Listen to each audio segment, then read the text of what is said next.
Entonces, las sulfonilureas, como pueden ver, es un fármaco que ya tiene, pues ahí pueden ver, desde los años 50 están las sulfonilureas disponibles. Y créanme que hasta la fecha son uno de los fármacos más utilizados, no solamente en México, en todo el mundo, incluyendo países de primer mundo. Y ahorita vamos a ver algunos detalles de eso. Con las descubiertas de los 50, la clase terapéutica más utilizada para tratar a personas con diabetes. Y su mecanismo de acción, que ahorita me lo van a describir, es el aumento en la secreción de insulina. La insulina por sí misma, pero como un mecanismo indirecto de las sulfonilureas, es reducir la producción hepática de glucosa y aumentar la captación de glucosa en los tejidos periféricos, pero un mecanismo indirecto a través del aumento en la secreción de insulina. Este mecanismo de las sulfonilureas, 1990, ustedes todavía no nacían y vean los dibujitos que presentaban antes, ¿no? Pero bueno, tenemos algo un poquito más nuevo en donde se describe el mecanismo de acción y a ver, aquí tenemos acá.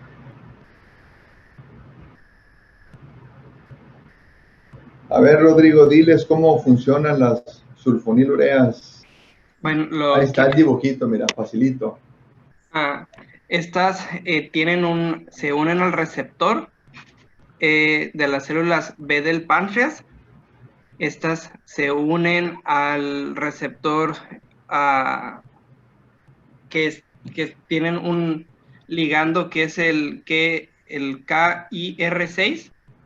Estas se unen para como actuar con las células que son dependientes del canal de potasio. Estos al unirse hacen una inhibición de la salida de los iones de potasio, aumentando la despolarización de la membrana, donde estas abren los canales de calcio y así hacen como la secreción de insulina. Ok, muy bueno. Y luego, a ver qué me puede explicar, Guillermo. A ver, lo mismo, ¿cómo actúan?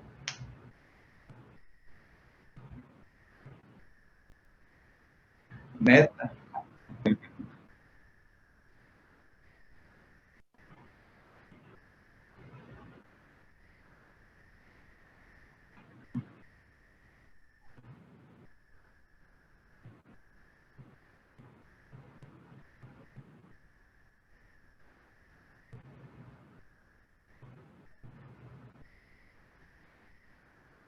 Ajá. Ok. Bueno, en este lado en esta imagen, en el lado de izquierdo en la pantalla, tenemos el receptor de sulfonilureas, los SUR. Entonces, como dicen, está una fracción que es el KIR6, es una parte de ese receptor en las sulfonilureas.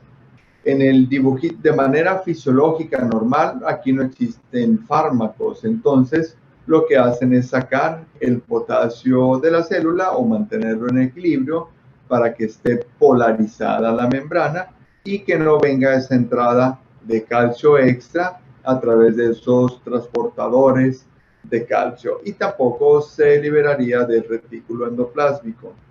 Cuando viene la sulfonilurea a este receptor, lo que hace es que bloquea este receptor o ese transportador de potasio.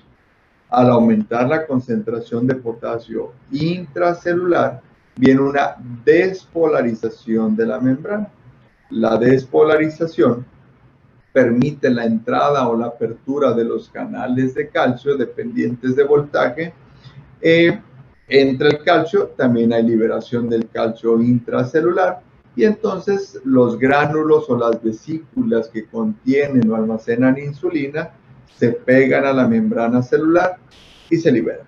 Entonces, un mecanismo muy simplista de cómo funcionan las sulfonilureas para liberar insulina. Entonces, como pueden ver, las sulfonilureas son unos secretagogos, no aumentan la producción de insulina, simplemente facilitan o aumentan la secreción de insulina. En cuanto a mecanismo de acción, como dice, las sulfonilureas estimulan la secreción de insulina directamente e incrementan la respuesta de la célula beta a los alimentos. Y se los acabo de comentar, no estimulan la síntesis de proinsulina y por ende de la misma insulina. Nunca ha quedado muy claro si tiene efectos extrapancreáticos en cuanto a la resistencia a la insulina, a nivel muscular, hepático, algunos del tejido adiposo. Parece ser que todos sus mecanismos son únicamente la secreción de insulina y lo demás son mecanismos indirectos a través de ese aumento de la secreción de la insulina. Entonces, eso es lo que les comentaba. De las sulfonilureas existen lo que se conoce como de primera, segunda generación, y hay quienes clasifican a la glimepirida como tercera generación, pero realmente es una sulfonilurea más. De las de primera generación, la tolbutamida y la clorpropamida son sulfonilureas que realmente ya yo considero que ustedes no van a llegar a conocer. De hecho, en la actualidad es muy raro que yo vea un paciente que utilice tolbutamida, clorpropamida. En serio, les puedo decir que de todos los pacientes que hayan con sulfonilureas, en un año a lo mejor uno trae clorpropamida y nada más. O sea, créanme, ya esto no es relevante conocerlo, ni tampoco les pediría que sepan que existen, ¿de acuerdo? Pero así como que aprenderse las dosis y todo lo relacionado a tolbutamida y clorpropamida lo pueden pasar por alto. Acuérdense que son sulfonilureas. Luego, las de segunda generación, tenemos la más frecuente para nuestro medio, glibenclamida y glimepirida. Esas sí las tienen que conocer. Lo mismo que la glipicida ¿y por qué glipicida? Porque esa es la más típica utilizada en Estados Unidos. El glipizide, que le llaman. La mayoría de los pacientes que vienen de Estados Unidos a atenderse acá con diabetes vienen utilizando el glipizide. Y allá en Estados Unidos probablemente encuentren algo de confusión. Todo lo que leyeron como el gliburide, esa es glibenclamida en México, ¿ok? Entonces, en sus artículos probablemente no hayan leído glibenclamida, entonces ese es el gliburide en Estados Unidos, ¿ok? Entonces, tolbutamida, realmente la vamos a brincar. Nada más la dosis era con cada alimento porque tenía una vida media corta, tolbutamida, punto. Y la clorpropamida tenía un gran problema porque tenía una vida media prolongada de hasta 48 horas. Entonces la tolbutamida era la de efecto corto, clorpropamida un efecto prolongado, y no tienen que saber más de eso. Con relación a la glibenclamida, su pico de absorción se alcanza después de 3-4 horas de la ingestión. No se altera con la ingesta de alimentos, pero se puede mejorar si se toma antes. Entonces, la glibenclamida la pueden dar antes o después de los alimentos, realmente no hay problema. Su vida media es prolongada, 24 horas, por lo tanto, se puede administrar una sola vez al día o 2 veces al día, aunque se recomienda dividir la dosis de la glibenclamida.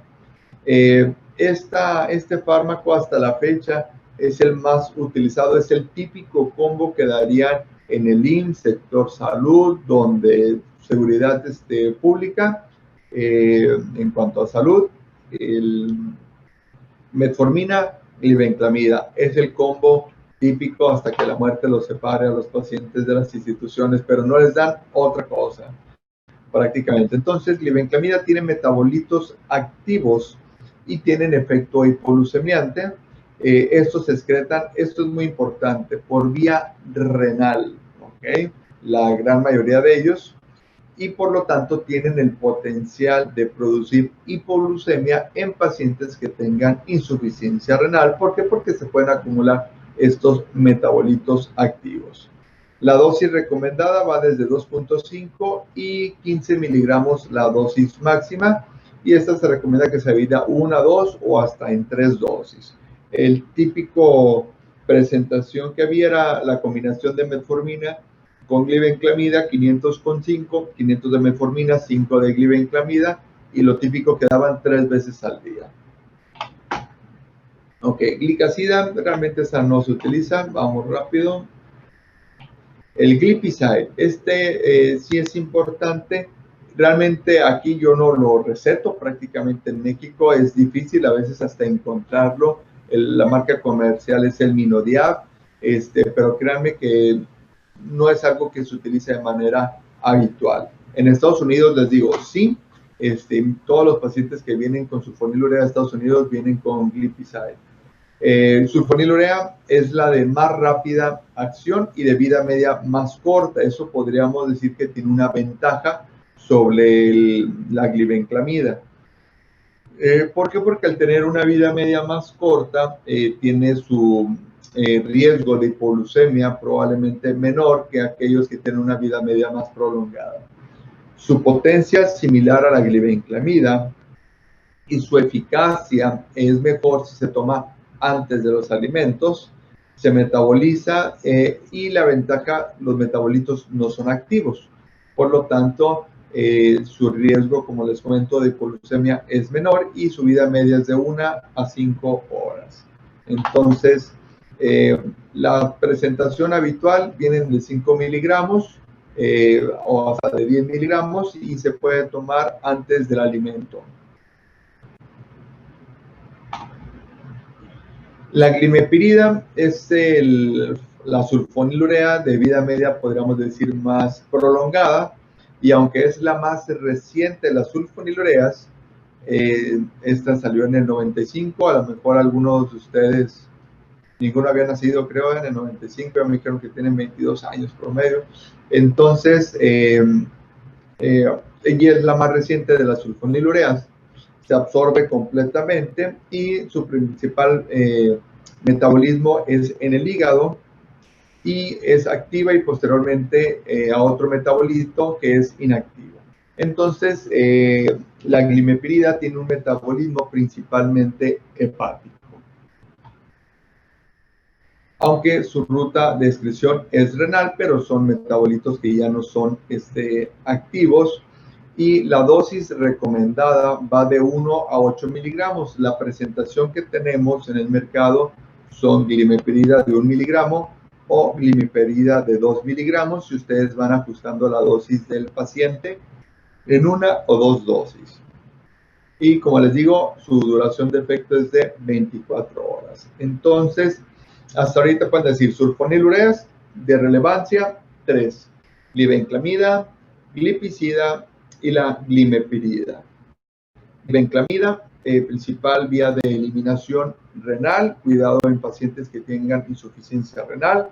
El mecanismo de acción es prácticamente el mismo. Bueno, es el mismo, son sulfonilureas. Glibenclamida, su dosis va desde 2.5 hasta 15 miligramos. Y como todas las sulfonilureas, créanme que son potentes. Si alguno de ustedes, yo le doy una dosis de sulfonilurea, 5 miligramos de glibenclamida, que es una dosis estándar, les voy a causar una buena hipoglucemia. ¿Por qué? Porque el mecanismo como actúa, que ya lo sabemos, es aumentar la secreción de insulina. Pero los medicamentos, como decimos, son tontos los medicamentos. Ellos van a hacer la función, no piensa el medicamento. Entonces, en especial las sulfonilureas, no importa si tienes 150, si tienes 100 o 60 de azúcar, te van a causar el mismo efecto hipoglucemiante. Entonces, piensen en eso con las sulfonilureas. No es que sean malos, al contrario, son medicamentos con bastante potencia, pero tienen ese problemita en cuanto al riesgo de hipoglucemias. La potencia de las sulfonilureas, aquí lo tienen en varios estudios. Esto ya tiene también algún tiempo y vamos a ver. De manera global lo tienen en el primer renglón, que viene siendo sulfonilureas, duración de acción como grupo entre 12 y 24 horas. Reducción de la hemoglobina glucosilada va entre 0.8 y 2%. Sin embargo, ese 2% habitualmente es en pacientes que tienen mucho descontrol glucémico. ¿Okay? Y bueno, aquí tienen los demás medicamentos, pero esto los vamos a ir viendo después. En esto lo había bloqueado. Ok, la proporción de pacientes que logra menos de 7 de hemoglobina glucosilada en 8 clases de fármacos antidiabéticos. Entonces, aquí les muestro, ¿lo alcanzan a ver bien o lo ven muy chico la tabla?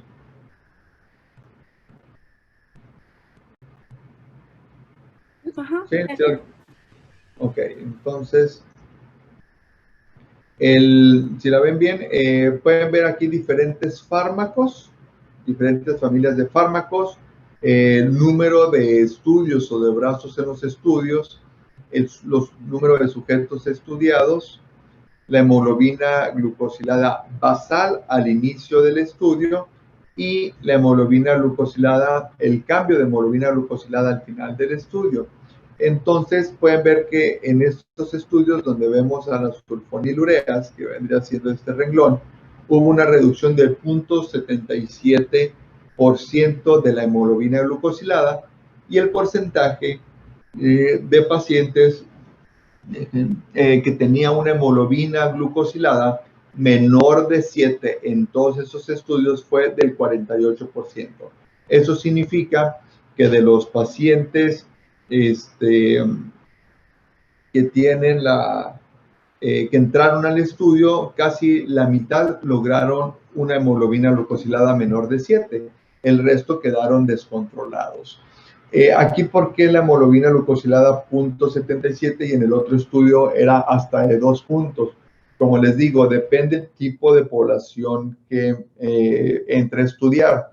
Por ejemplo, si en el estudio yo decido meter pacientes con diabetes muy descontrolada que tengan un promedio de 10 de hemoglobina glucosilada, el efecto hipoglucemiante de este y cualquier otro medicamento va a ser mayor. Entonces, de 10, pues a lo mejor les baja a un 8. Entonces, ahí es donde digo, no, pues le bajo 2 puntos. Hasta ahí.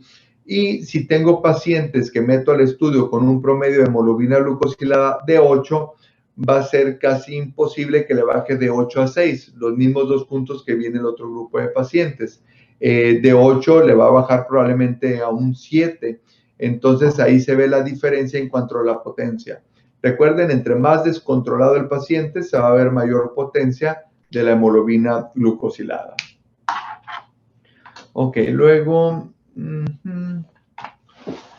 la eficacia, bueno, ya lo dijimos, lógico.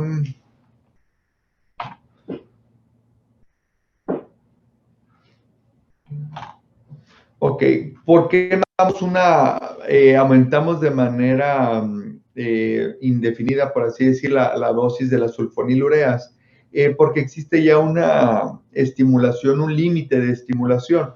Y aquí podemos ver en este estudio también ya de hace algunos años, en donde a pesar de aumentar la concentración plasmática de la sulfonilurea, el plasma o la insulina plasmática llega a una meseta. O sea, por más que yo aumente la concentración, ya no voy a lograr mayor capacidad de secreción del páncreas.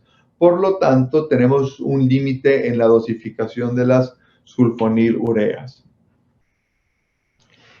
Actualmente, las sulfonilureas se consideran como una droga, un fármaco de casi última línea en el tratamiento de la diabetes, y ahorita vamos a ver los esquemas y tratamientos. Antes era la segunda línea, después pasó a la tercera línea y ahorita realmente como recomendaciones oficiales ya es de los últimos medicamentos que se recomiendan. Sin embargo, sigue siendo uno de los más utilizados, ¿cierto? Y aquí la situación es el costo, ¿ok?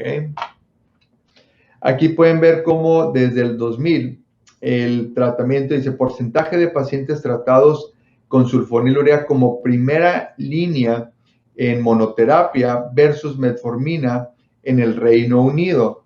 Y esto en el año 2000, más o menos 50% de los pacientes que tenían monoterapia, 50% tenía sulfonilurea y el otro 50% tenía metformina como monoterapia. Y a partir de ahí pueden ir viendo cómo hay una disminución progresiva y esto se ha ido acentuando en el uso de sulfonilureas como monoterapia. Entonces, pueden ver cómo eso ha ido disminuyendo. Denme un segundito.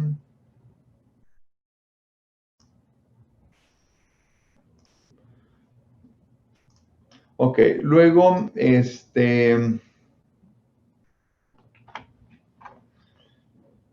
en cuanto a las guías de recomendación de tratamiento, que también la vieron ahí en el artículo, tenemos varias, muchas guías. Ahorita les voy a mostrar cómo han ido evolucionando.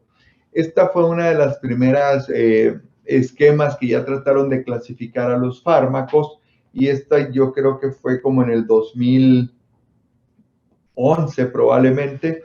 Déjenme ver si tiene ahí la referencia aquí.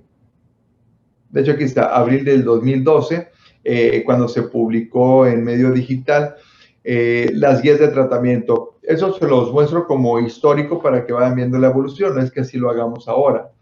Dice, pacientes con diabetes, obviamente, alimentación sana, control de peso y realizar mayor actividad física. Si eso no lo controla o si de plano el paciente lo amerita, iniciar con metformina.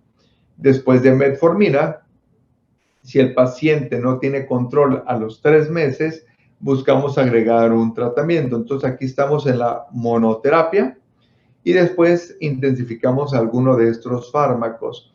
Aquí en monoterapia hacían una diferencia, dice metformina, eficacia, alta eficacia, bajo riesgo de hipoglucemia, en cuanto al peso es neutral o pierden peso, efectos secundarios gastrointestinales, y aquí mencionaban acidosis láctica y los costos de bajo costo. Por eso hasta la fecha la sulfonilurea sigue siendo, la metformina el de primera línea de tratamiento.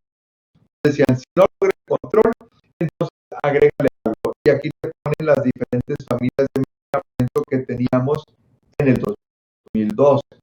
Dice sulfonilurea, tiazolidinedionas, inhibidores de la FP4, análogos del receptor, agonistas del receptor de GLP-1 o insulina.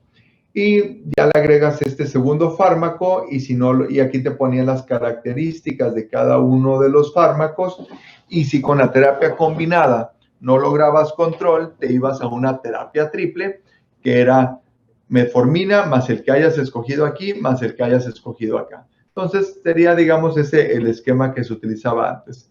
Después se modificó un poquito, más o menos mismo esquema, pero aquí ya aparecen los inhibidores del SGLT2, que antes no existían, y esto es en el 2015. Lo mismo, metformina, después decían, agrega el que tú consideres que es mejor para tu paciente. Entonces aquí ya no le vamos a cambiar mucho. En el 2013 hay otras guías de la ACE en donde ellos sí te decían el orden jerárquico de los medicamentos. Decían, si el paciente está relativamente un descontrol leve, te vas a esta tablita, un descontrol moderado a esta tablita y descontrol severo a este esquema. La monoterapia, igual te decían metformina, la primera opción, después los GLP-1, después inhibidores de FP4, inhibidores de alfa-glucosidasa y vean dónde ponían a los inhibidores del SGLT2, tiazolidinedionas y sulfonilureas. Entonces te los ponían así con signos de precaución, después cómo le agregabas. Total, la evolución del tratamiento de ellos mismos Esto ya fue en el 2010, este fue en el 2015, 2 años después. Vean cómo está metformina, GLP-1 y ya aparecen los SGLT2 en verde.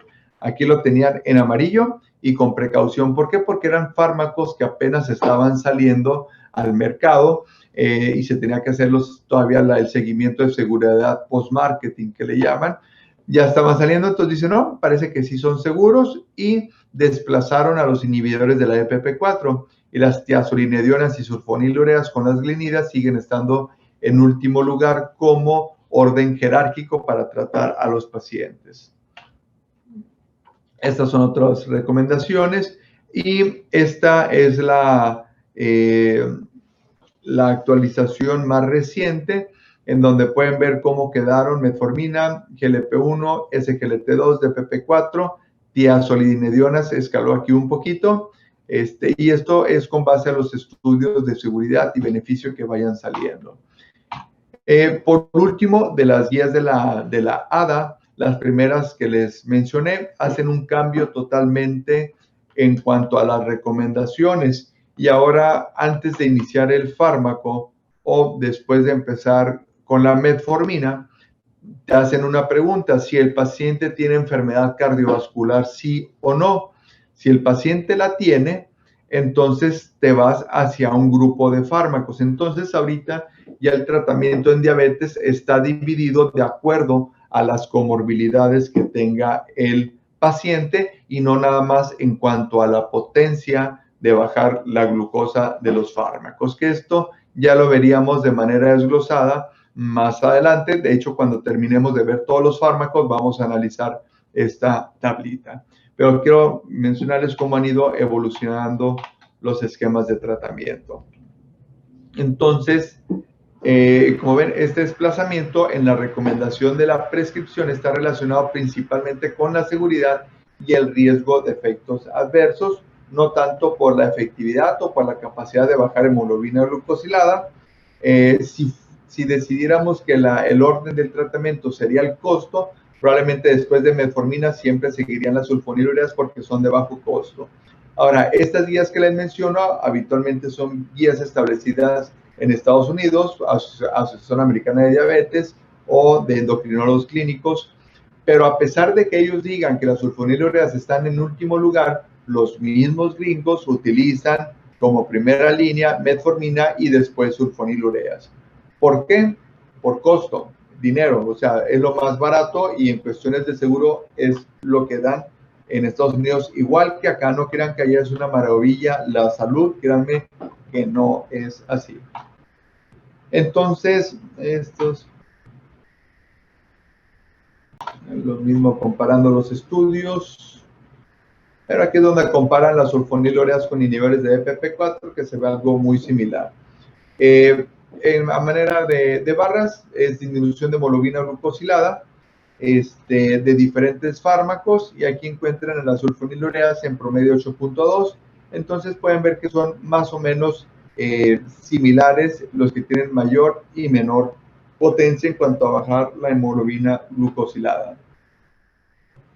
Efectos adversos más importantes: ganancia de peso, la hipoglucemia y hay algo que se le llama el agotamiento de la célula beta.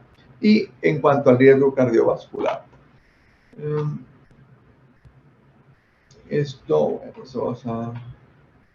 la hipoglucemia es un efecto adverso común en pacientes que son tratados con sulfonilurea. Les insisto en esto porque a muchos pacientes les dan sulfonilurea o ustedes la van a recetar.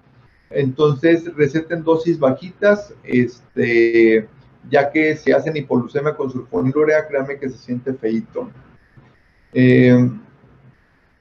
Las sulfonilureas que más se asocian a hipoglucemia son obviamente las de larga duración, y los que tienen mayor riesgo de desarrollar hipoglucemia que utilizan sulfonilureas son los pacientes mayores, que tengan daño renal, que pisteen mucho o que tengan una enfermedad gastrointestinal intercurrente o que sea frecuente. En cuanto a la falla secundaria de las sulfonilureas, ¿por qué el término del agotamiento de las células beta? En esto de la falla secundaria, Este artículo se publicó en 2004, creo, ahorita vemos. Este estudio, que es el ADOPT, fue un estudio en donde se comparó el efecto o la duración del control con 3 fármacos, lo que tendría sulfonilurea, gliburide, que es la glibenclamida, metformina y lo que vendría siendo rosiglitazona, que la rosiglitazona es una glitazona, o también la conocen como, igual que la pioglitazona. Entonces, se les inició el tratamiento a los pacientes y estas curvas ven el porcentaje de los pacientes que va fallando al tratamiento. Y esto es un tratamiento en monoterapia. Entonces, se les inicia tratamiento con sulfonilurea, metformina y rosiglitazona y se ve que aquellos pacientes que estaban con sulfonilurea perdieron el control muchísimo más rápido versus metformina y la rosiglitazona, y duró el tratamiento o el control más tiempo por rosiglitazona. A esto fue lo que le llamaron de que las sulfonilureas terminan con la reserva de la célula beta o una fatiga de la célula beta y terminan descontrolando a los pacientes.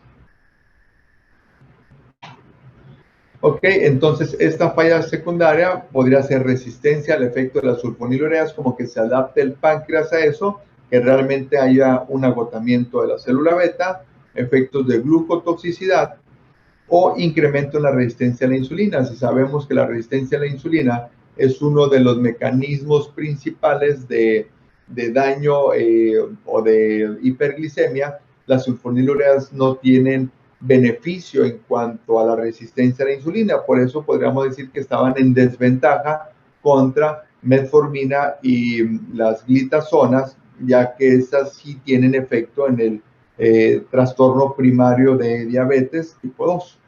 ¿Ok? Y en cuanto al riesgo cardiovascular, pero aquí no le voy a meter mucho, en este estudio, mucho antes se decía de que si las sulfonilureas te aumentaban el riesgo cardiovascular, o sea, que te aumentan el riesgo de morirte de un infarto. Había varias teorías, sin embargo, en este estudio clínico, que este sí se publicó el año pasado, en el cual, que se llama el ensayo Carolina, fue patrocinado por linagliptina, que es un inhibidor de DPP4, y compararon el efecto de linagliptina versus glimepirida, una sulfonilurea, en donde la teoría era que los inhibidores de DPP4 causan menos desenlaces cardiovasculares que las sulfonilureas, y lo patrocinó Trayenta, que vendría siendo la marca de la linagliptina.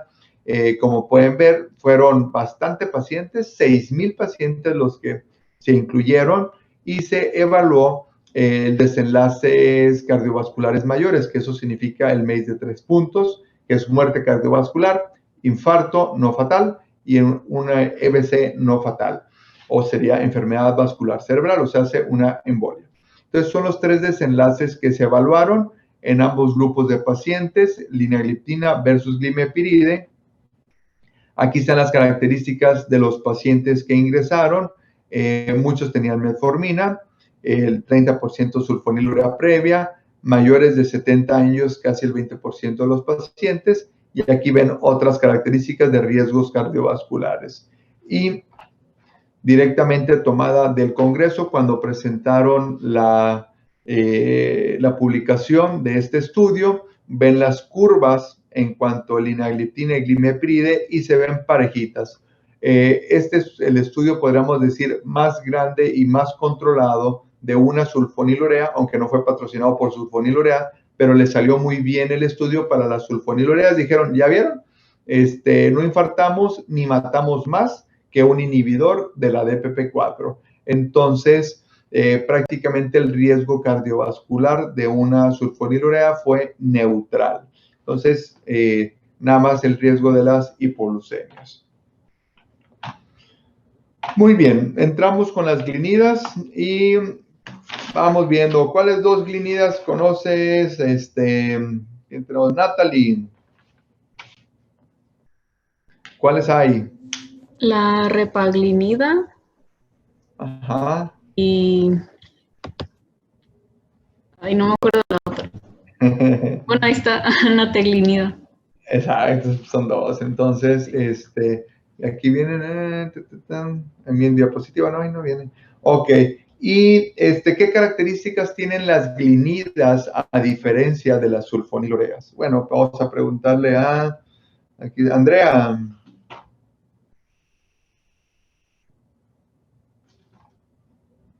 Andrea Janet. Es que tenía muteado también de Ah, aquí de los audífonos. sí. Ya estaba hablando. Estás Ok, llevaba media hora hablando y no me escuchaba. Yo no, Andrea no vino falta. Ahora. entonces, ¿se refiere al mecanismo de acción? Sí, ok, ajá, puedes decirme el mecanismo de acción. Bueno, porque se supone que también hace lo de la inhibición de los canales de potasio dependientes de ATP en las células de beta del páncreas, pero actuaban en otro tipo de receptor, nada más que no recuerdo el receptor específico. Pero era muy similar. Okay. ¿Y qué diferencia clínica encontrarías con las glinidas versus las sulfonilureas? Pues yo veía, por ejemplo, el comienzo más rápido o Ajá. su corta duración, o por ejemplo cuando se toman, que quedan como el efecto dentro del periodo postpandrial. Entonces eso, bueno, yo vi esos beneficios. Así es. De hecho, esa es la principal característica de las glinidas. Tienen un efecto también secretagogo, se unen a otra porción diferente que el SUR1, pero a final de cuentas son secretagogos de insulina, y su principal diferencia con las sulfonilureas tiene que ver con la vida media, inicio, tiempo y terminación de acción del fármaco. Entonces, aquí en esta diapositiva dice, las glinidas se consideran como hipoglucemiantes dirigidos al control de la glucosa postprandial. O sea, voy a comer, me puedo tomar una glinida y tengo un efecto sobre la célula beta más rápido y más corto. Y aquí pueden ver esta grafiquita que les digo no es nuevo, son medicamentos ya de muchos años, en donde pueden ver grupo placebo, el que está aquí abajo con los triangulitos, vendría siendo Tenemos al grupo del gliburide, o sea, glibenclamida, tiene una dosis de glibenclamida, aumenta la secreción de insulina y también va aumentando un poco después de los alimentos. Y tenemos la nateglinida, en donde se dan 3 dosis del fármaco y aquí pueden ver el efecto en cuanto a la secreción o el índice de secreción de insulina. Ven cómo aumenta, baja rápido y esto es tiempo en minutos, que aquí son 3-4 horas. Luego se toma otra dosis, sube la secreción, baja, otra dosis sube y baja. Entonces, las glinidas tienen esa característica en cuanto al efecto de acción y la vida media. Entonces, se recomienda, por lo tanto, tomarla antes de los alimentos. Solo existe en México la repaglinida, tabletas de 1 o 2 miligramos. La dosis máxima recomendada es de 4 miligramos con cada alimento, pero con 1 o 2 miligramos es más que suficiente. Y como las sulfonilureas es poco probable que la dosis máxima sea mejor que dosis menores. Entonces, yo sí llegué a utilizar repaglinida, pero dosis de 1 y no más de 2 miligramos y a veces en 1 o 2 alimentos, dependiendo. Entonces, tiene poca afinidad por el receptor SUR2. Se han descrito disminuciones hasta de 1.3 de la hemoglobina glucosilada y en tratamiento combinado con metformina se ha encontrado disminución de la hemoglobina glucosilada en 1.2% a 2 años de tratamiento. La eficacia que se ve con estos fármacos, aquí ven rapaglinida y la nateglinida en combinación con metforminas y la reducción de hemoglobina glucosilada es más o menos similar, aunque aquí se vio un efecto ligeramente mejor de la rapaglinida. Eventos adversos también, aunque tienen un efecto más corto que las sulfonilureas, la hipoglucemia sigue siendo un efecto secundario frecuente. Cualquier evento secundario sería 17% hipoglucemias graves 1%.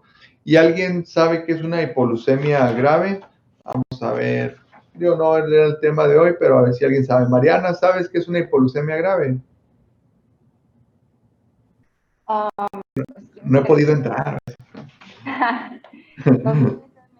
¿Por el nivel de glucosa en sangre o por si el paciente tiene como síntomas neurológicos, tal vez?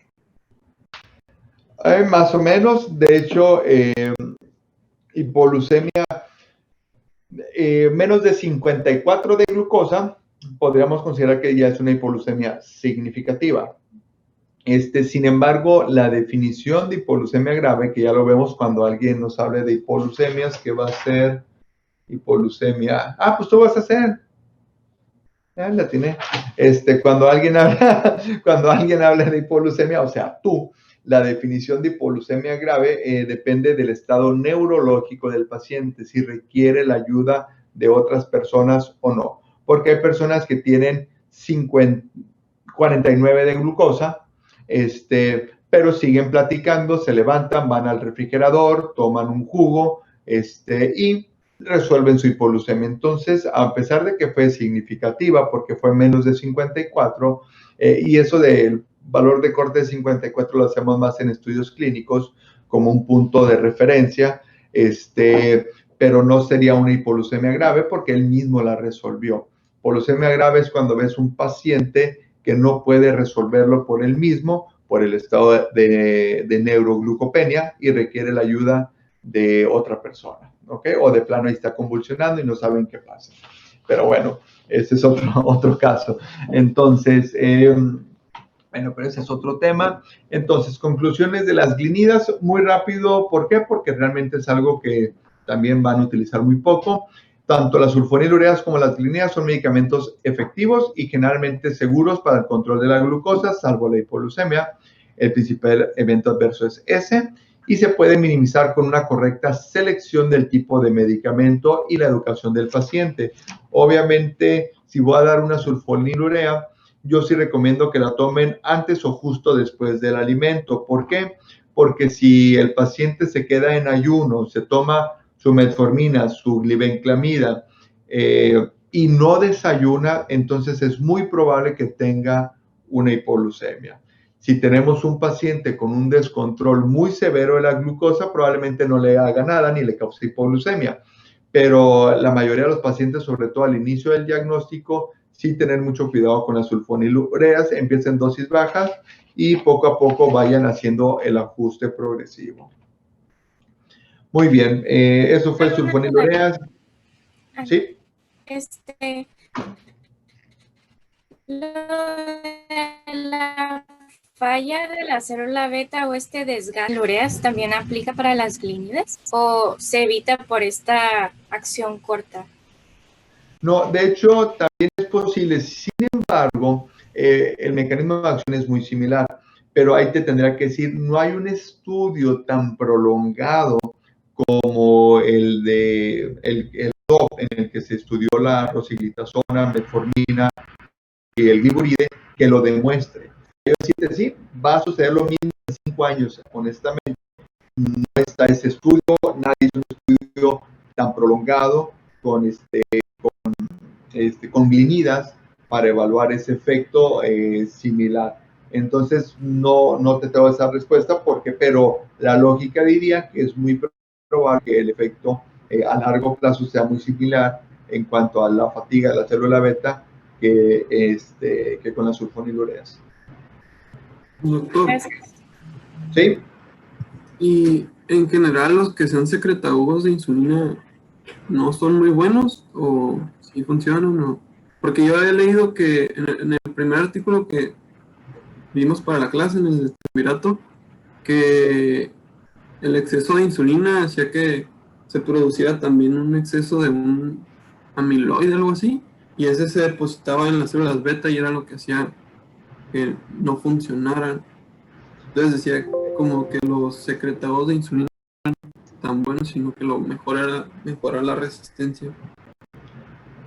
Bueno, en sí, si nos vamos, de hecho el estudio de la DOC, en mi opinión, opinión, es un estudio que se hizo medio desventajoso, por lo que les explicaba, y desventajoso para las sulfonilureas, porque de los mecanismos fisiopatogénicos para diabetes, ya vimos que uno de los principales, o el más importante, es la resistencia a la insulina. De por sí, si tenemos resistencia a la insulina, el páncreas o la célula beta ya está sobretrabajando sin que le dé sulfonilurea. O sea, ya tenemos una sobrecarga de trabajo. El mecanismo fisiopatogénico es resistencia a la insulina. Entonces, ¿qué viene a ser la sulfonilurea? Te la doy tomada, no actúa en ningún mecanismo fisiopatogénico, al contrario, estoy favoreciendo, forzando, por así decirle, a la célula beta a producir más insulina para vencer esa resistencia. Entonces es cuando viene ya ese desgaste o esa fatiga, y sí, hay depósito de amiloide y apoptosis. Pero si yo lo combino, el problema de esos estudios es que no hubo una combinación o un equilibrio en el tratamiento, o sea, no se dio, a ver, vamos a darles a todo metformina y vamos a combinar metformina glitazona y metformina sulfonilurea para ver si sobre metformina era mejor o más duradero el efecto. Pues no lo sabemos. Entonces, los otros dos fármacos sí actuaban sobre la fisiopatogenia, por lo tanto te preservan más tiempo la función o la fatiga de la célula beta. Yo lo veo de esa manera. Entonces, el amiloide sí es cierto, pero el amiloide sucede con o sin sulfonilureas. Es un proceso de daño, de proceso inflamatorio a nivel pancreático que te causa disfunción de la célula beta. Entonces, no, y en los artículos también otra cosa que yo he aprendido, y más que trabajo con algunos laboratorios, todo esto es mercadotecnia. O sea, obviamente los fármacos, hay buenos fármacos, los utilizo, tienen buenos estudios y todo, pero así como la política quiere, te derriba a alguien y te levanta a otro, en mercadotecnia, ¿por qué compras un celular y no otro? Pues porque lo ves más tiempo en la televisión. Entonces, en los fármacos, antes del 2000, nada más teníamos insulina, sulfonilureas, inhibidores de alfa-glucosidasa, y párale de contar. Y empezaron las glitazonas, y los inhibidores de EPP4 empezaron en el 2005. Fueron el primero que salió con la sitagliptina. Entonces, si vas a sacar algo nuevo, tienes que decir que lo previo es malo. Entonces, que tú eres mejor. Entonces, muchos de esos estudios fueron patrocinados por inhibidores, laboratorios de EPP4, precisamente para eso, para darle la torre a un fármaco, y miren, pero el que yo uso no causa eso. Entonces, algo hay de eso, pero hay defensores, no es que yo sea un defensor de las sulfonilureas, pero creo que es un fármaco bastante vigente todavía, efectivo definitivamente, y yo he tenido pacientes que los han usado por 5, 8, 10 años con sulfonilurea y siguen controlados. No todos, obviamente, pero hay pacientes de eso. Entonces, y lo mismo tú preguntarías, bueno, en Estados Unidos, yo los veo, créeme, del 100% de los pacientes que vienen de Estados Unidos, que están asegurados allá con un tratamiento para diabetes crónico, probablemente el 80-90% metformina y glipizide. O sea, tú dices, chingados, si los gringos tienen sus días y ellos dicen, ¿por qué chingados siguen usando tanta sulfonilurea? Por el costo, porque ven el beneficio, etcétera. Entonces, pero lo principal es el costo, son muy baratas comparado con un fármaco. Tú ve a la farmacia, compra glibenclamida, te van a dar a 50 pesos el frasco con 100 tabletas y funciona. Entonces, ve y compra un inhibidor de SGLT2, 1,100 pesitos el mes. Entonces, cuando tú comparas 50 pesos con 1,100, pues ya ves una diferencia importante. Okay. Y en promedio, ¿cuánto tiempo pasa para que empiece a haber un repunte en la hemoglobina glucosilada en las personas que usan sulfonilureas? ¿Cuánto tiempo pasa para que se vuelva a subir la hemoglobina glucosilada? Ajá. O sea, había leído que lo bajaba, pero ya después empezaron a ver que se iba perdiendo el control. Sí, de hecho, esos estudios que me brinqué. Aquí hay, por ejemplo, este estudio es de sitagliptina, que les comentaba, es el primer inhibidor de PP4 versus glimepiride. Y aquí está el estudio, este fue publicado en el 2010, dice eficacia y seguridad del tratamiento con sitagliptina o glimepirida en pacientes con diabetes tipo 2 inadecuadamente controlados en monoterapia con metformina. Entonces, es un grupo de pacientes que tienes en monoterapia con metformina, obviamente tienen diabetes. Hola, buenos días. Con diabetes, monoterapia con metformina, pero están descontrolados. Entonces, a ese grupo de pacientes los traen, es lo que los vamos a aleatorizar a un grupo a linagliptina y a glimepiride. Y son estudios que dicen doble ciego. Entonces, no sé que les estoy dando metformina, que es el tratamiento basal, pero no sé si les estoy dando glimepiride o sitagliptina. Ese es el doble ciego. No sé qué les estoy dando para que no haya ese sesgo de tener preferencia sobre uno. Y aquí vemos el descenso, el promedio de hemoglobina glucosilada de inicio o de entrada fue de 7.5. Ven el descenso y este fue a 30 semanas. Honestamente, 30 semanas para evaluar el efecto de hipoglucemia es un estudio muy cortito. O sea, realmente 30 semanas, entonces, no, pues la neta no me convence. Pero aquí en este estudio muy similar, en donde vemos vildagliptina versus glimepiride, y vean la hemoglobina glucosilada, 7.3 al inicio, vean cómo el efecto de la glimepiride y la sulfonilurea es un efecto más rápido y más potente, pero conforme van pasando las semanas, esto ya es a un año, el efecto sigue siendo o termina siendo muy similar. Entonces, si yo hago el análisis del estudio a 16 semanas o a 24 semanas, puedo decir que sí, que la glimepiride es mucho mejor, pues ve la diferencia.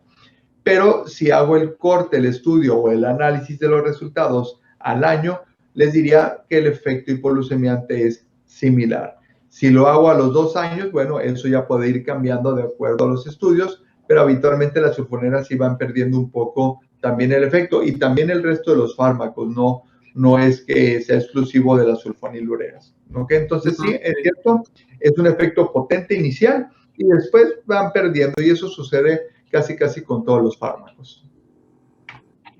Gracias. De nada. Doctor, Okay, entonces, disculpe. ¿Cómo en cuánto tiempo se llega a ese fallo por agotamiento de las células beta?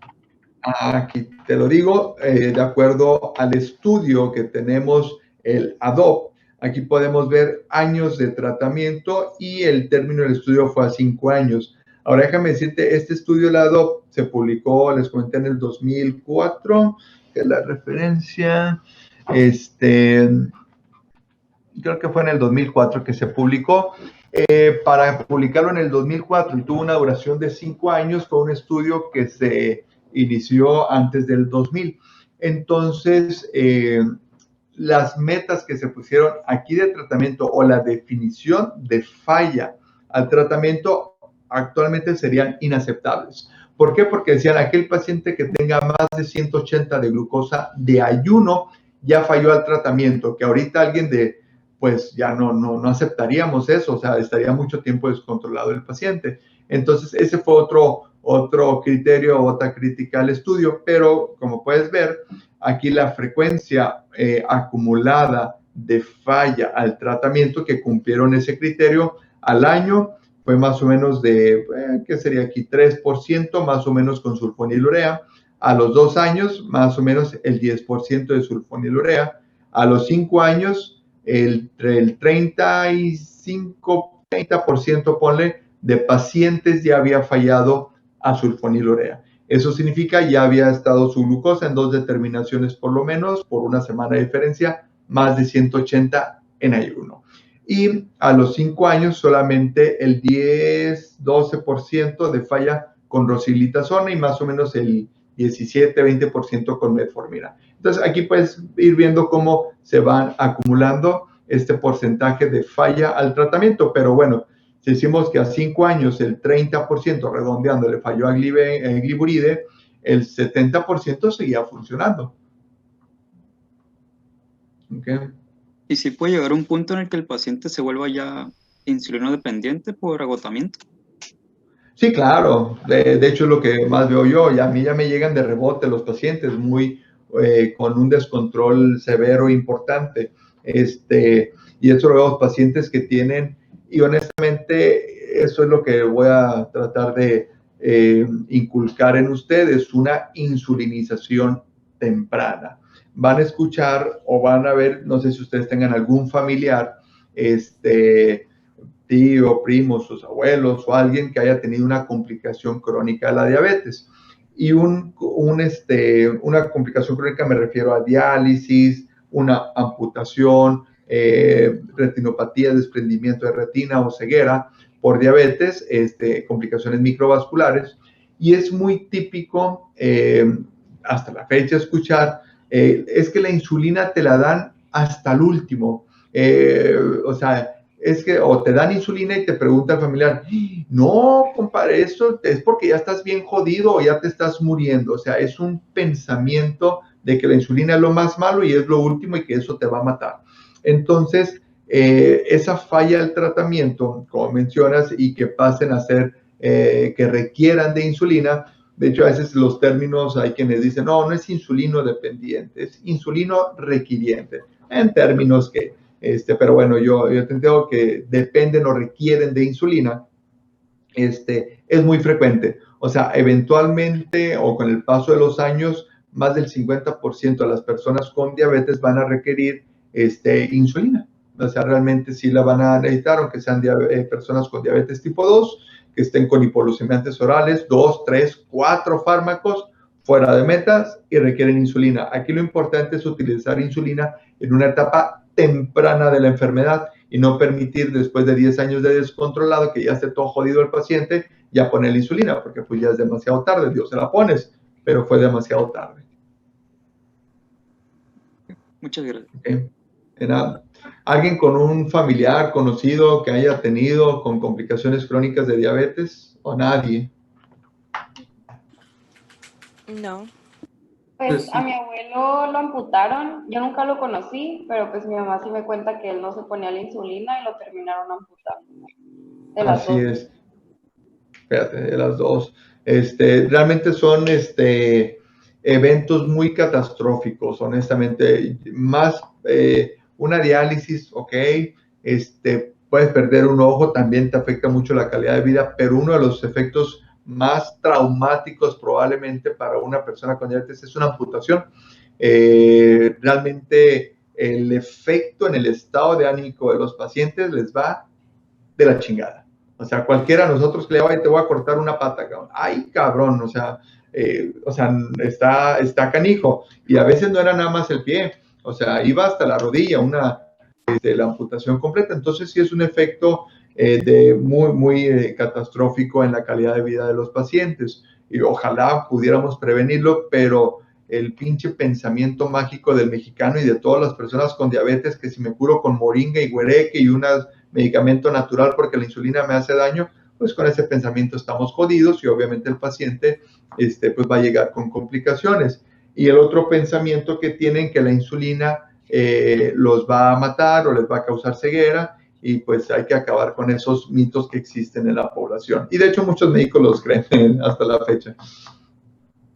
Pues a mí no me tocó ningún familiar, pero cuando estaba en la Cruz Roja nos tocó un llamado y cuando llegamos el paciente pues ya le faltaban las dos piernas, había tenido amputación de ambas piernas, una por debajo de la rodilla, otra como por 10 centímetros arriba de la rodilla, tenía falla renal, tenía ceguera y tenía edema pulmonar, o sea, el paciente ya estaba muy mal, el pulmón derecho estaba completamente silencioso y el izquierdo se escuchaba como a muy poco espacio que ventilaba, y le habían dicho en el hospital que ya no lo iban a atender, que se muriera en casa, pero pues él tenía mucha desesperación, entonces nos rogó que le pusiéramos medicamento para que no sintiera dolor o no sufriera, que se tranquilizara. Y pues sí, sí, está feo. Claro, por supuesto que el paciente, de hecho, una de las muertes, y eso lo pueden ver en medicina forense, no es porque yo me haya muerto varias veces,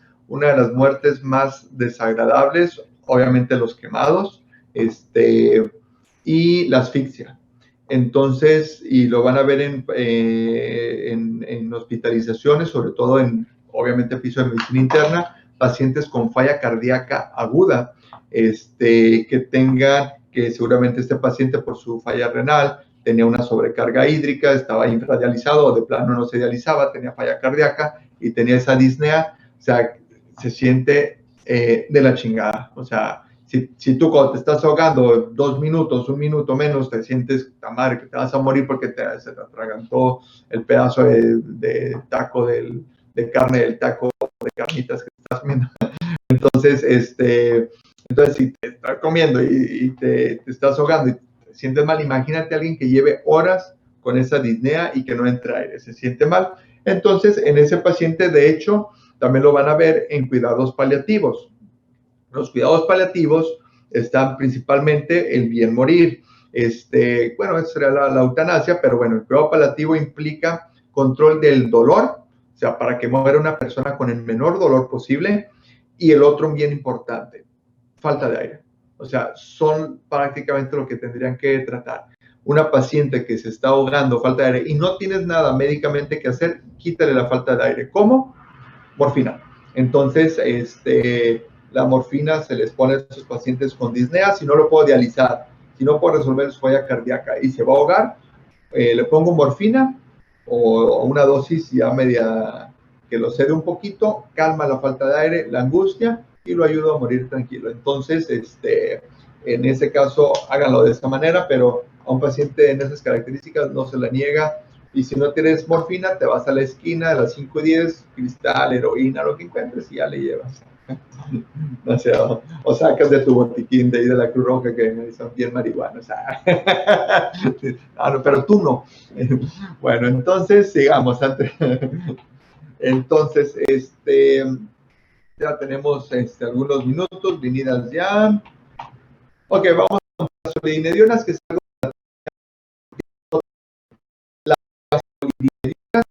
un hombre que hace rato se contrapió porque estaba concentrado en otra cosa, que son las glitazonas. ¿Existen o existieron estos fármacos? La troglitazona, el muraglitazar, la rosiglitazona y el que sobrevive hasta la fecha es la pioglitazona. Entonces, estos fármacos actúan sobre el PPAR, que es más fácil decir PPAR, que todo lo que significa el activador receptor de los peroxisomas. Entonces, los PPAR. Las tiazolidinedionas, su mecanismo de acción es sobre este efecto en la transcripción génica y su principal efecto en qué tejido, por eso está en el centro, es sobre el tejido adiposo. ¿Okay? También tiene efecto a nivel hepático, también tienen efecto a nivel muscular. Sin embargo, su característica principal es sobre el tejido adiposo. Y algo muy importante de estos fármacos es que disminuyen la lipólisis y disminuyen los ácidos grasos libres. Y si recuerdan, estos son mecanismos fisiopatogénicos para la hiperglicemia y la lipotoxicidad. Entonces, créanme que lo que vendría siendo, hablaría de la pioglitazona, porque es el que tenemos sobreviviente y bastante buen fármaco. Es muy efectivo en cuanto a reducir ese efecto de lipotoxicidad y obviamente de resistencia a la insulina.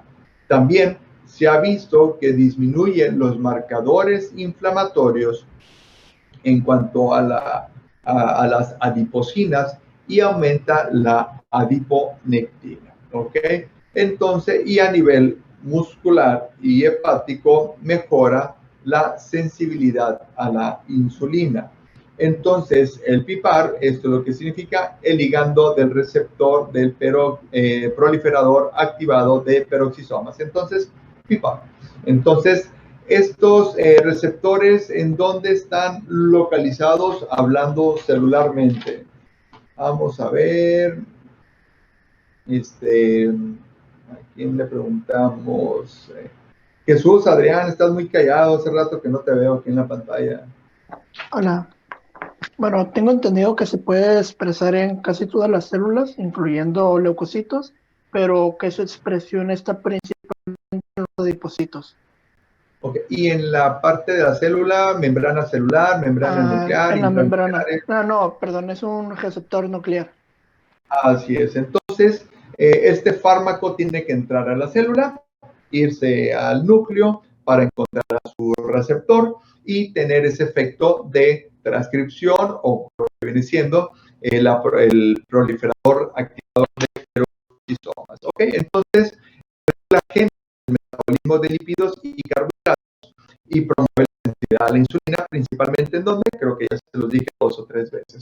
Entonces, existen múltiples efectos de estos fármacos, de esta activación del PIPAR, que es lo que activan, y en flecha verde tenemos los efectos en beneficio y también tenemos algunos efectos secundarios. En sistema inflamatorio, en macrófago, disminuimos, ahí le dejamos junto con células T, en células dendríticas también, migración, activación, etcétera. En músculo esquelético, a nivel hepático, aumento de la sensibilidad, a nivel pancreático, aumento de la secreción de insulina estimulada por glucosa. En tejido adiposo, donde vamos a comentarlo un poquito, aumenta la adipogénesis. ¿Esto qué problema traería? Los pacientes tienden a tener más adipocitos, entonces pueden subir de peso. Ese es uno de los problemitas del fármaco, pero mejora el metabolismo de lípidos, la homeostasis de la glucosa, el remodelamiento del tejido adiposo y probablemente transformación a tejido adiposo pardo. Entonces, ¿quién recuerda qué es el tejido adiposo pardo? Bueno, no, ¿quién recuerda? Vamos a preguntarle. Ivonne, Julieta, creo que estás callada también. ¿Te acuerdas qué es el tejido adiposo pardo? Sí, se especializaba en lo que es termorregulación en los seres vivos. Ok. ¿Y quién tiene más tejido adiposo pardo? ¿Tu hermanito o tu sobrinito o tú? Yo. ¿Por qué? Porque, o sea, si estamos hablando de niños, tienen más tejido adiposo blanco, ¿no? Pardo. Entonces, habitualmente, o sea, el tejido adiposo pardo, digo, a lo mejor tenés más uno, es posible, pero por estadística, desde el nacimiento, el tejido adiposo pardo, lo acabas de mencionar, la termorregulación, es muy importante para regular. ¿Y quién requiere más regular su temperatura? Los bebés. Entonces, en etapas neonatales o en pequeños tienen, en teoría, más tejido adiposo pardo, que les ayude a la termorregulación. Y posteriormente, hay varias teorías ahí, se va perdiendo en gran medida ese tejido adiposo pardo, pero hay maneras de estimularlo. Entonces, las localizaciones son habitualmente centrales, supraclaviculares, externales o mediastinales, algunas en el abdomen, pero es más en el área superior donde se alcanza a depositar. Y hay estudios en donde se ha visto personas obesas y personas delgadas o en personas con obesidad tienen menos tejido adiposo pardo que los delgados. Entonces no sabe si es una causa directa o una asociación, se tienen que hacer estudios longitudinales. Sin embargo, es el tejido adiposo pardo, al ser un tejido metabólicamente muy activo, el cual va a gastar calorías, o sea, va a transformar energía en calor, es una manera de perder peso. Hay algunas estrategias o líneas de investigación de estimulación de este tejido como alternativa de fármacos para el control de peso y manejo de obesidad. Entonces, se ve que las glitazonas puedan tener este efecto benéfico sobre el tejido adiposo pardo. Entonces, con relación a los efectos que podríamos decir deleterios de este fármaco, en cuanto al corazón, crecimiento, depósito de grasa, pero en beneficio, disminución de la inflamación, A nivel del riñón, uno de los efectos más problemáticos que podríamos tener es esto, la retención de líquido y de sodio, ¿ok? En el hueso hay mayor riesgo de osteoporosis por ese recambio óseo y de fracturas, y da un poquito de más hambre con el fármaco, pero también una disminución de la inflamación. Entonces tiene efectos benéficos, pero no todo es color de rosa, pero lo que más se quejan los pacientes es edema y la ganancia de peso, la retención hídrica, y se hinchan un poquito. Entonces, ahí pueden ver los efectos generales. Hay varias familias que pueden ser similares, como son los fibratos. Aquí tenemos a las tiazolidinedionas y los ácidos grasos. Y el efecto principal. Entonces, los fibratos tienen un efecto similar. Bueno, actúan más o menos en unos receptores similares, y hay algunas tiazolidinedionas que se han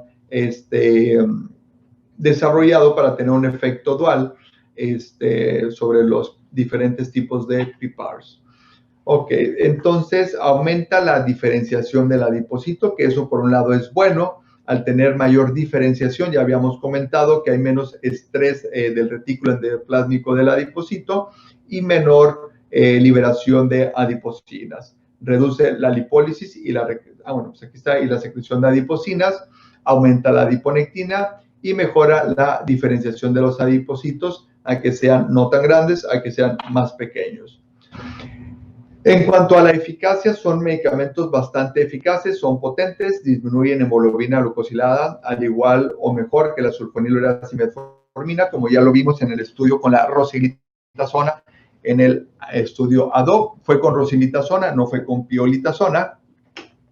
Mejora los niveles de colesterol HDL, disminuye triglicéridos y también hay disminución de la presión arterial, además de disminuye también varios marcadores o estatus coagulantes e inflamatorios. Efectos secundarios, ¿quién me quiere decir? Vamos a ver. Telma, ¿qué efectos secundarios hay de las tiazolidinedionas? Creo que ya dije algunas. O más bien dime en quién estaría contraindicado. ¿Me escucha? Ya te escucho, sí.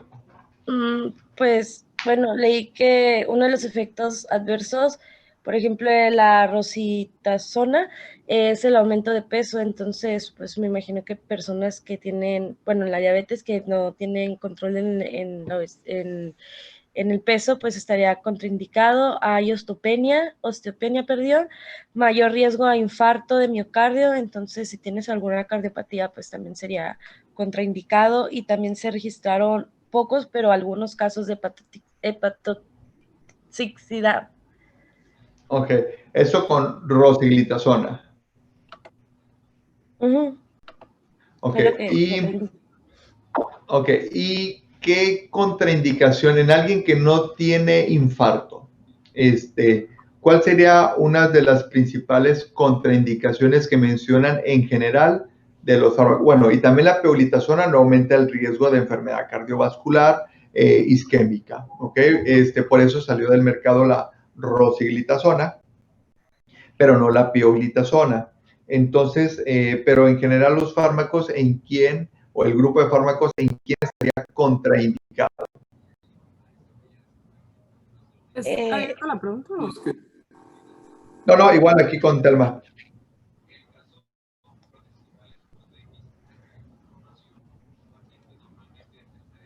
No sé, doctor. No, a ver, ¿en qué? ¿Alguien que sí sepa? En pacientes con insuficiencia cardíaca. Principalmente, así es. Entonces, pacientes, y de hecho ahorita les acabo de decir los mecanismos, pacientes con falla cardíaca o insuficiencia renal avanzada tienen contraindicación del fármaco, pero principalmente falla cardíaca. ¿Por qué? Si tiene una falla cardíaca, clasificación de la New York Heart Association, sería etapa 1, no hay tanto problema. Pero ya 2, 3, 4 de falla cardíaca estaría contraindicado el fármaco, porque el riesgo de exacerbar la insuficiencia cardíaca y que termine el paciente hospitalizado. ¿Y por qué contraindicado? Por lo que comentamos, la retención hídrica, retención de sodio y retención hídrica a nivel renal, y eso puede hacer que se exacerbe la insuficiencia cardíaca. Ok, y ¿qué nos falta? Ya, María Celeste, ya te había preguntado, creo que no, ¿sí? ¿Cuáles son las dosis del medicamento, Celeste?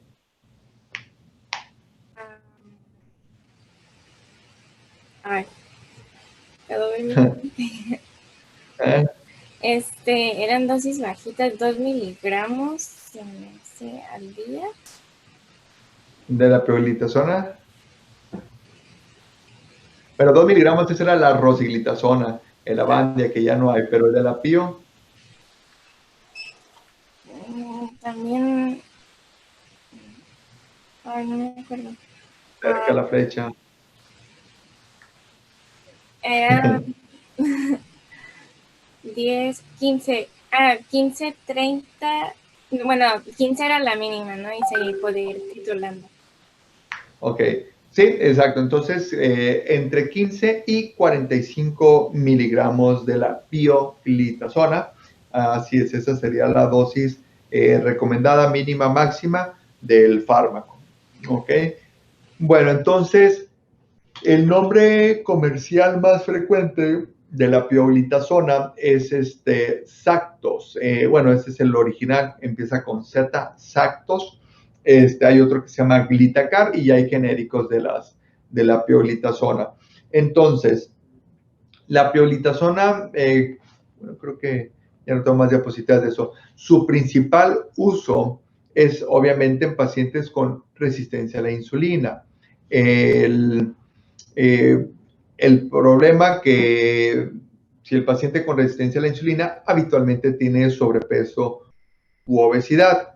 Y el detalle o la queja es que al tomarlo ganan peso, pero créanme que aquel paciente que gana peso con la pioglitazona es el paciente que mejor responde, porque es el que tiene mejor diferenciación de los adipocitos, a menos que sea pura retención hídrica. Entonces, la ganancia de peso a veces es un marcador de buena respuesta del paciente al fármaco.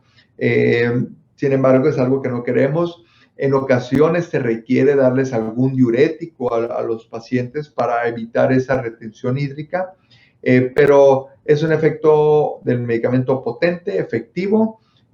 Principalmente lo haríamos en resistencia a la insulina y se puede combinar con metformina, se puede combinar con inhibidores de SGLT2, GLP-1. En monoterapia no es muy recomendable recomendarlo probablemente pura glitazona e insulina por la retención hídrica. Probablemente ahí sería obviamente agregar algún otro medicamento, pero bueno, no estarían contraindicados como tal. Entonces ya conocen pioglitazona de una manera muy rápida su mecanismo de acción, donde actúa, sus efectos en diferentes tejidos, dosis, contraindicaciones y lo que tendríamos que cuidar. También cuidar, aunque no es una contraindicación absoluta, mujeres posmenopáusicas con osteoporosis, es un riesgo, aumenta el recambio óseo, la actividad osteoclástica.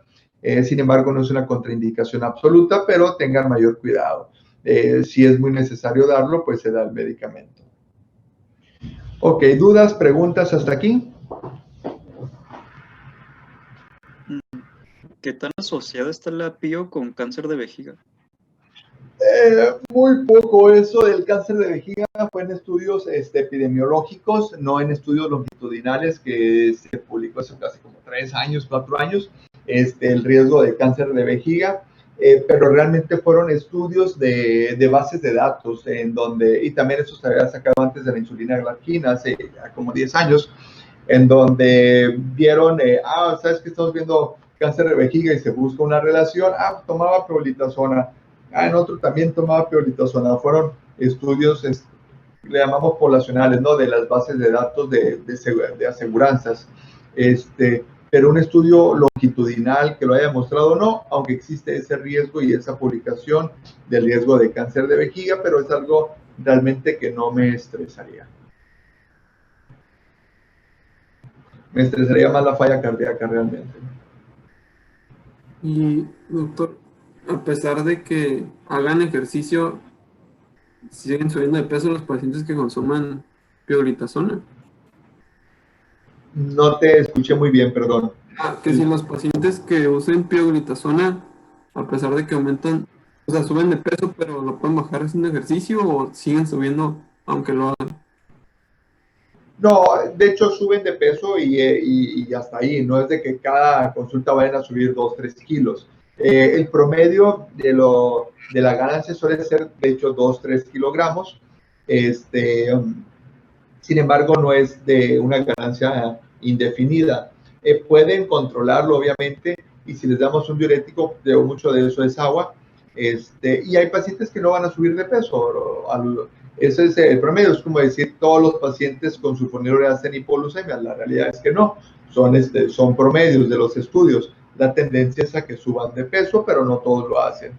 Y obviamente si lo manejas al paciente con una alimentación saludable, lo que conocemos, podríamos contener o limitar esa ganancia de peso. O si combinas, por ejemplo, una pioglitazona con un inhibidor del SGLT2, que uno se asocia con pérdida, el otro con ganancia, hay estudios donde se neutralizan o se quedan tablas en cuanto al peso y eso es de beneficio para el paciente. Se atenúa esa ganancia de peso. Okay. Gracias. Sí. Doctor, entonces, ¿Sí? en un paciente que de por sí ya es obeso y ya tiene medicación pero está descontrolado, ¿seguiría siendo una opción abierta 100% o tendríamos que tener cuidado por lo mismo del peso? ¿No tiene, era puro exceso de peso sin falla cardíaca? Sí, sin falla cardíaca. Sí, no está contraindicado. O sea, el hecho de que tenga, de hecho, los que tienen mayor beneficio son los que están más gorditos, en el sentido de que son los que tienen más resistencia a la insulina, en teoría, y es donde mejor actúa el fármaco. Y sobre todo también hay algunos estudios en hígado graso, en donde es también una opción para darlos, aunque no tengan diabetes, en prediabetes también, pero no es una contraindicación. En persona con obesidad, diabetes, resistencia a la insulina, ¿está contraindicado el fármaco? No está contraindicado. De hecho, es en los que mejor funciona, aunque lo puede hacer que suba un poquito de peso. Gracias. Muy bien, pues faltan 15 minutos, pero como nos la aventamos corridita, ya les pagué la suscripción para que no nos estén interrumpiendo. Ahí le vamos a parar porque no he tomado café, apenas me lo están preparando. Nos vemos el miércoles con, pues ahora sí, serían las biguanidas. O sea, metformina, inhibidores de DPP4 y GLP-1. ¿Sale? A ver si alcanzamos. No, faltan también la carbosa, léanla, vean su media página. Hasta en el de TV Notas viene a carbosa. Igual lo comentamos la próxima, pero vamos a ver biguanidas y espero que nos dé tiempo de empezar con las incretinas. Ya nos faltan, pues sí, unas 2 semanas a lo mucho para terminar con todos los temas. Bueno, con todos los temas que yo les doy. Okay. ¿Sale? Muy bien, pues pórtense bien. Viernes, no pisen mucho, por favor. Lo bueno que no los veo el lunes para que no anden todos crudotes.